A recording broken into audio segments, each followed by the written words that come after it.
Councilwoman, welcome back. Thank you for having me. Tell us how you discovered this. How did you find out about this private meeting? Okay, well, it was an interesting morning. I woke up. I don't tend to read social media. My husband says, you're moving the bridge to Dallas Executive. And I'm like, where did that come from? The Bridge Homeless Shelter. The Bridge Homeless Shelter. Sure. And I called Adam Bazaldua and I said, did I miss a memo? I mean, we get lots of documents and I thought I may have missed something. Yeah. And then I was having a meeting with the city manager at 10. And I said, Kim, why is this coming up? Like, why? I just read it on social media. What is happening? She explained there was some conversations that the city have not been involved with, that on her end, staff, and that there was possibly a meeting. About that time, Adam Bazaldua came inside my office because I said, you might want to hear this too. Another councilman, yeah. Another councilman. And then she was trying to find out, because there's supposed to be another meeting happening, and nobody from, and I was invited, but nobody else from the city staff, and so they were going to find somebody from the staff to go. And so she basically called her staff and said, when is the meeting? And they said, now. And then she's like, well, who's in the meeting? And they listed off for the council members. And Adam serves on that, Adam Bazaldua serves on that committee. Wow. And he goes, that's a quorum. And so it changed the dynamics of that conversation. And he wasn't notified? He was not notified, neither was Gay, and I think he did text Jaime because because we pulled the list. Yeah. 4 council members of a committee in a room with third parties talking, deliberating, whatever you want to call it, about a possible policy change to our homeless strategy. Let's lay the foundation for people who might not know about this. So the Bridge Homeless Shelter is just south of the Skyline, correct, just behind the Dallas City Hall, essentially, next to Farmers Market. And there has been talk for a while about moving it somewhere else so the city can redevelop that area.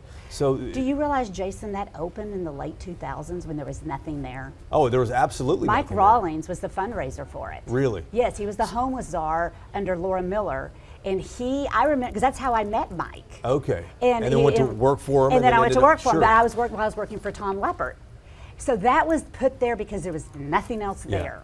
So you find out this meeting is going on with members of the City Council Housing Committee and some other outside We didn't folks. know who else was in the meeting, to be quite honest. We knew it was staff, and we knew it was those 4. And not everyone on the committee had been notified. Correct. That this it was wasn't happening. properly noticed. If you wanted, that's key terminology for the public for the Open Meetings Act, for properly notice for everybody to come participate in this. You get word of this, you guys walk in, open the door and walk in. We knocked first. Okay, you knocked first. We knocked. You snapped this photo, there's video of it. Correct. What was the reaction?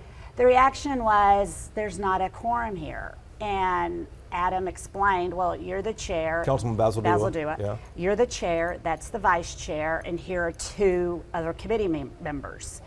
And she goes, Zarin's not on it. And somebody said, yeah, he is.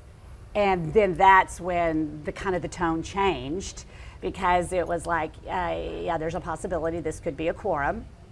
And she goes, well, then I'll just step out. Talking about Kara Mendelson. Yes, and that's all on the video. Of the committee. Yes. Any idea exactly what they were discussing? No. I mean, I've looked at what was, on the desk, sure, in the picture. I've heard from fellow councilmen that were in there, council folks. Sure.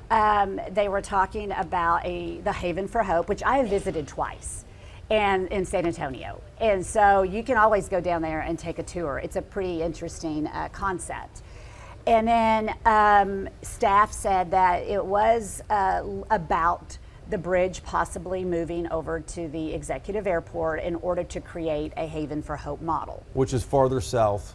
Which is our most city, further, it's pretty far, it's a southern point of our city, sure, right?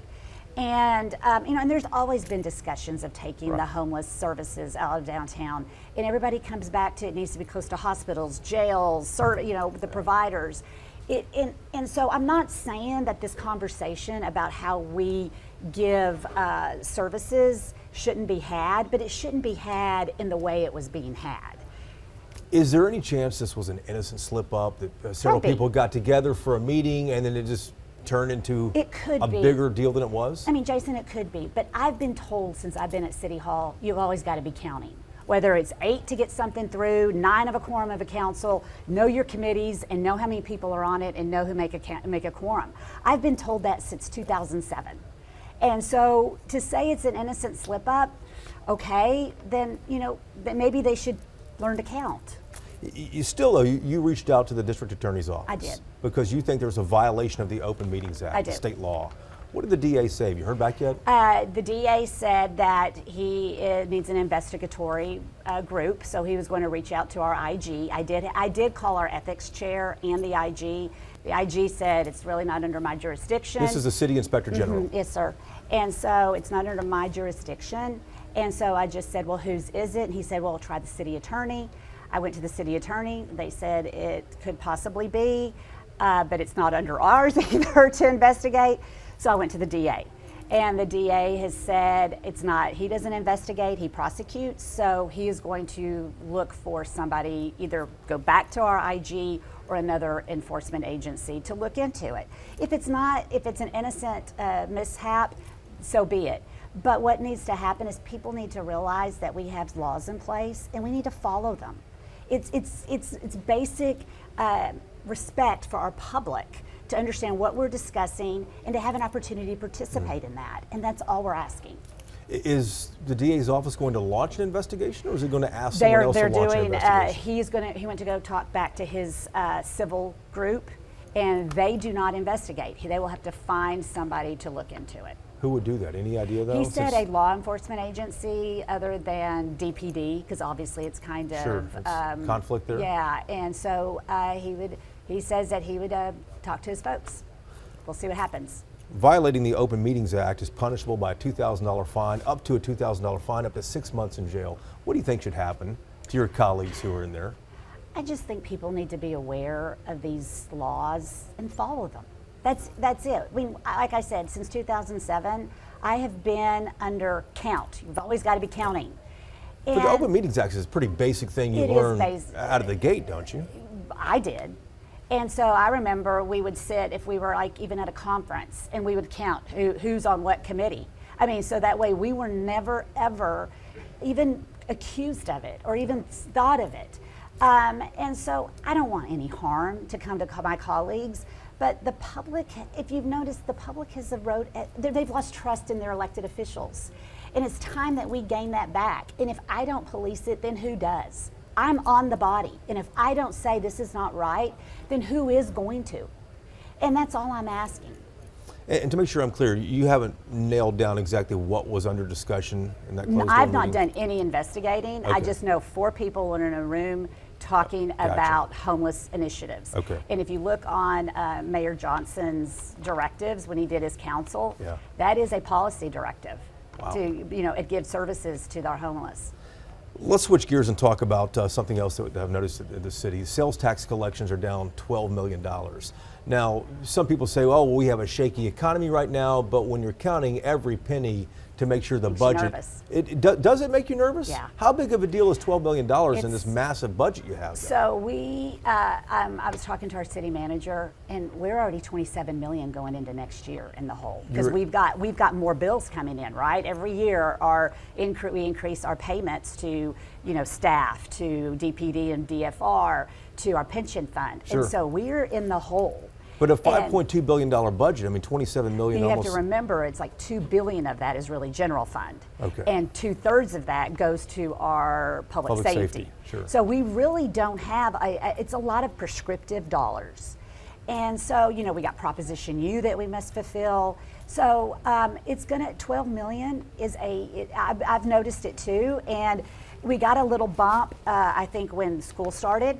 And then hopefully we'll get a bump for Christmas, but for the holidays. For sales tax. For sales tax. But that's the most volatile tax you can have because it's all over the place, and it makes you nervous. How do you fill that gap though in the budget? You got to either raise your rate or cut inside.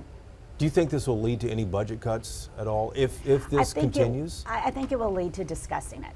I do, because we've got our new government efficiency, and I do think we're going to be talking about how do we deliver services to our customers, and so we will probably learn in the few months what that actual hole is and how we're going to try to plug it. Let me ask about one other issue here. Alley collection for garbage has been a big deal, especially in Yes. older neighborhoods that people bought houses because they didn't want their trash cans out front on the curb. There was talk of ending it in Dallas months ago. There's a lot of pushback at the time. Now this is coming back up. What's going to happen now? So this is an operational decision. And It's not a council It's decision. not a council decision, and it can be made by our director of sanitation. Do you expect that to happen? I do expect some form of it to happen. They are working now. It's supposed to start in January. And they're working now with individuals to assess their alleys. They looked at it on data or just looked at it on a map. And so I think what they're going to do, and what they've told me they're going to do, is they're taking it literally alley by alley and looking at it. Councilwoman Willis and I have made a proposal through a memo just saying, what if we give neighbors the opportunity to give us more alleyway? Move their fences a little more, be more responsible for their trimmings of the down the alleyway, and also too looking like if it is no way you can get it to the front, how do we figure out how do we get it through their back entrance, and maybe just charging them more. And so we've asked the sanitation director to take a look at it and give us a response by October 1. They are in receipt of it because they told us, but we have not received any indication of how they're feeling about it. And people who don't have alleys are probably like, are you kidding me right now? This is that big of a deal? But this is a huge deal. It is to a big lot deal. of people in Dallas. Because you were right, the way the city was designed, especially in my district, those are those older neighborhoods where everything was in the rear alley, in the rear back. And so it is changing. I mean, because a lot of them have like a long fence, like you can't get them through the front. And so we need to be mindful of that. But we've also got, people getting hurt, property being damaged. And so it's a balance act that we're going to have to work through. Councilwoman, thank you for the time. Thank you for having me, Jason.